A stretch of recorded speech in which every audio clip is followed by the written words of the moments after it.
Doctor पर इलाज के लापरवाही को लेकर परिजनों ने किया क्लिनिक में जमकर हंगामा। भागलपुर बबरगंज थाना क्षेत्र के अलीगंज में एक निजी क्लिनिक में मरीज के परिजनों ने जमकर हंगामा किया। घटना को लेकर बताया जा रहा है कि फुल्लीडुमर निवासी प्रदीप कुमार सिंह डॉक्टर विजय कुमार के क्लिनिक में भर्ती हुआ था, जहां पर घुटने का ऑपरेशन कर पैर को ठीक किया जा रहा था। इसी दौरान मरीज के परिजन ने डॉक्टर पर इलाज में लापरवाही का आरोप लगाते हुए क्लिनिक में जमकर हंगामा किया। वहीं इस हंगामा की सूचना मिलते ही नजदीकी पुलिस क्लिनिक में आई और समझा बुझा कर परिजन को शांत कराया। अब देखने वाली बात ये होगी कि इस लापरवाही का चिकित्सक पर प्रशासन की ओर से क्या संज्ञान लिया जाता है।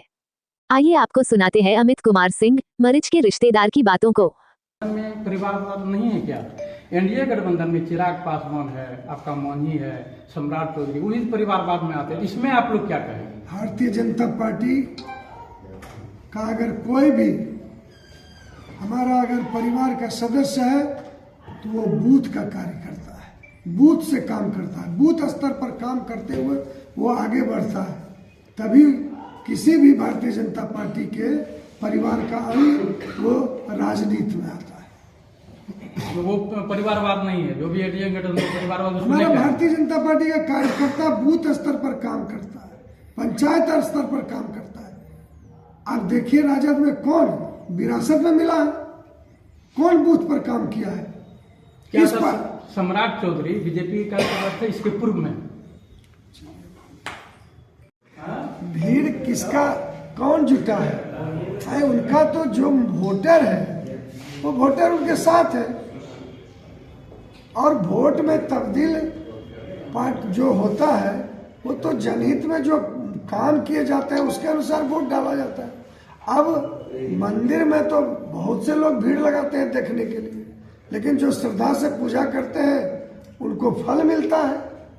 लेकिन आज भीड़ जो देख रहे हैं, अब चौक पर अगर कोई कार्यक्रम कर ले हम लोग तो भीड़ जुटाने की क्या जरूरत है? 100, 200, 400 लोग तो ऐसे भी वहां पर रहते हैं, रास्ते में जा रहे हैं करोड़ों रुपया का बस पे, तो लोग ऐसे भी बस देखने के लिए भी भीड़ लगाते हैं। जन विश्वास जो है, विश्वास खो चुके हैं। विश्वास सुखद और सौभाग्य का विषय है।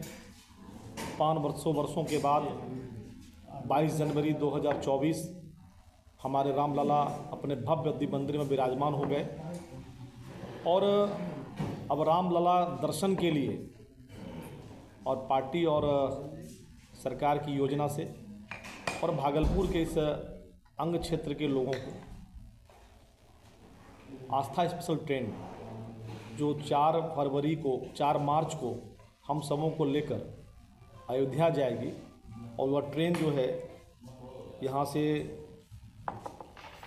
4:40 में ट्रेन का टाइमिंग है, और 2 बजे ही हम लोग स्टेशन परिसर में उपस्थित होंगे, क्योंकि उस दिन रेलवे के अधिकारी और सब लोग रहेंगे, और सबों को जो टिकट जो है एक बोर्डिंग पास के रूप में मिलना है, और फिर उन लोगों का भी सम्मान वहाँ पर होगा, और एक कार्यक्रम का स्वरूप रहेगा। उस कार्यक्रम के बाद सभी लोग ट्रेन पर विराजमान होकर और अपने भव्य दिव्य मंदिर रामलला के दर्शन, जो हमारे वर्षों से जो हम लोगों की ये थी इंतज़ार था, वो समाप्त होने को है।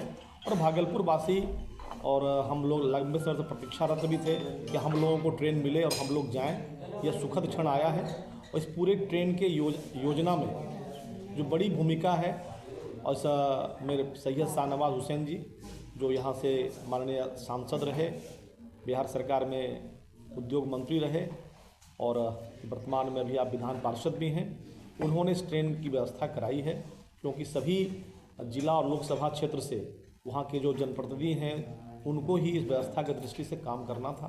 तो हम लोग आज उनको भी हृदय से इस बात के लिए धन्यवाद देते हैं कि आपने हम सबों की ये चिंता की है, हम लोगों को इस तीर्थ यात्रा के लिए, भगवान के दर्शन के लिए और सुगम रेल की व्यवस्था आपने की है।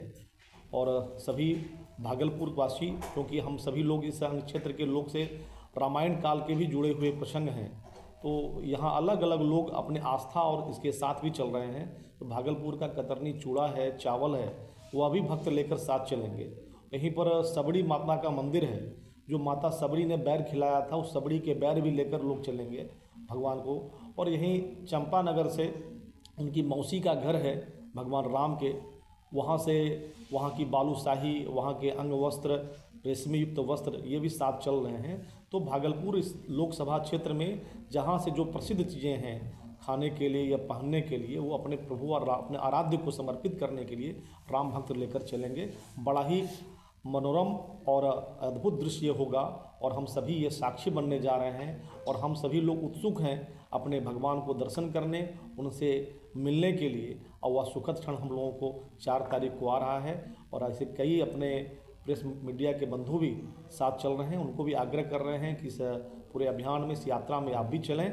और विशेष रूप से आज हमारे बीच माननीय विधायक और के सभी विधायक जो हैं, कई विधायक पार्टी छोड़कर बीजेपी का दामन थाम चुके हैं। आज नीतू सिंह बीजेपी के साथ आ चुकी है। देखिए, ये तो पहले होना, क्योंकि तेजस्वी यादव एक परिवारवाद की पार्टी रह गई। याद करिए लालू यादव, याद करिए राबड़ी देवी, याद करिए तेजस्वी यादव, याद करिए मीशा भारती, तेज प्रताप, यानी एक परिवार की पार्टी रह गई। अभी अभी आपने देखा होगा कि राज्यसभा भेजना था तो किसको भेजा? तो राजद के खासकर जो विधायक हैं वो पूरा एकदम बिल्कुल ही मतलब उकता चुके हैं, मतलब आतंक हो गया वहाँ। और उनका कहना है कि हम लोगों को मौका नहीं मिलता है, तो क्यों नहीं हम एक जो पूरे विश्व में सबसे नंबर 1 पार्टी है, जो 2047 में विकसित भारत बनाना चाहती है, तो हम भी उसी नरेंद्र मोदी जी के साथ उनके किए हुए कार्य को हम बताएंगे और भारतीय जनता पार्टी में शामिल हो रहे हैं। जब यात्रा निकालते हैं, चाहे राहुल गांधी हो या फिर तेजस्वी, उनके विधायक ही टूट जाते हैं। दोनों यात्रा पर विधायक टूट जाए। अभी वो यात्रा निकाले या ना निकाले, आपको मैंने पहले भी कहा कि लोकतंत्र के इस पवित्र मंदिर में उनको अभी हाउस में रहना था, लेकिन वो क्या कर रहे थे? वो पूरे बिहार में जिस नीतीश जी को गाली देते थकते नहीं थे, उस नीतीश जी के साथ वो गठबंधन किए, अपना ग्राफ बढ़ाए।